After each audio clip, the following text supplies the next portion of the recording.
প্রাক্তন তৃণমূল কাউন্সিলর সুশান্ত ঘোষ গ্রেফতার হয়েছেন। দিদি, আপনি পুরনগর উন্নয়ন মন্ত্রী, পরপর লিস্টে আমরা দেখতে পাচ্ছি কাউন্সিলররা অ্যারেস্ট হচ্ছেন, সুশান্ত ঘোষ তিনি অ্যারেস্ট হয়েছেন, কি বলবেন? যিনি হচ্ছেন 108 নম্বর ওয়ার্ডের কাউন্সিলর।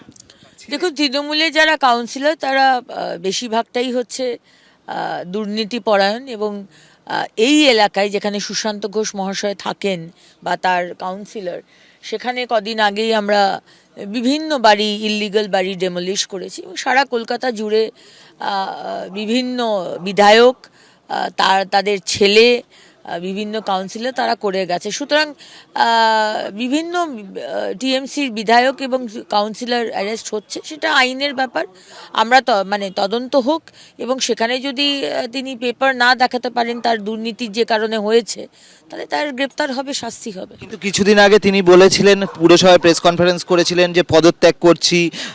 তৃণমূলের বিরুদ্ধে তিনি বিষোদ্গার করেছিলেন, বলেছিলেন তারা ভালো তৃণমূল, এরকম একটা ভাব ছিল। ভালো তৃণমূল হতে পারেন, খারাপ তৃণমূল হতে পারেন, মাঝামাঝি তৃণমূল হতে পারেন।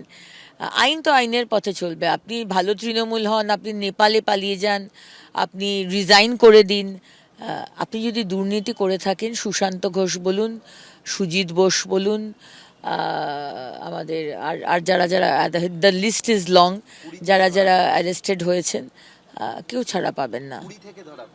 তা পুরীতে হঠাৎ করে পুরীতে মানে কিসের জন্য বেড়াতে গেছিলেন না পালাতে গেছিলেন, সেটা প্রশ্ন আর কি, বাট কেউ ছাড়া পাবেন না।